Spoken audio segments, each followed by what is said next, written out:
Hello everyone welcome back to my channel. आज मैं बनाबले লৈছো কলডিলৰ লগত লোকেল চিকেন। তাৰ বাবে লাগিব পিয়াজ, আদা, নহৰু, জালুক, জলকীয়া, তেজপাত, ঘৰত বনোৱা মছলা, দুটামান আলু, তেল, হালধি আৰু নিমখ। মাংসখিনিত হালধি, মছলা, নিমখ দি আধা ঘণ্টামান মেৰিনেট কৰিলোঁ।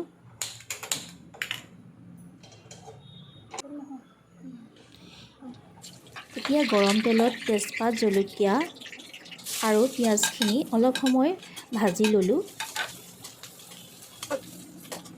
অলপ সময় ভজাৰ পিছত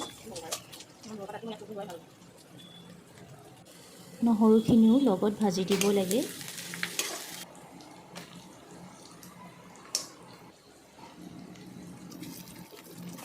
এতিয়া মাংসখিনি দি পিঁয়াজৰ লগত ৰঙচুৱাকৈ ভাজি ল'ম। ইয়াৰ পিছত কলডিল আৰু আলুখিনি দি দিছোঁ। লগত দিছোঁ নিমখ আৰু অলপ হালধি আৰু অলপ মছলা।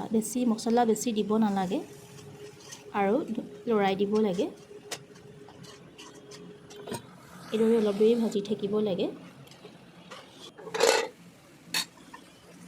এতিয়া দিছোঁ আদা আৰু জালুক অলপ দি দিছোঁ।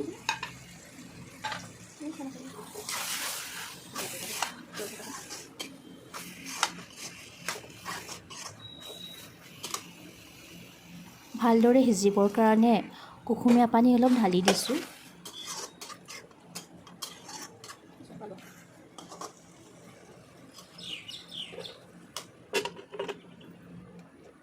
এয়া আমাৰ মাংস ভজা হৈ গৈছে।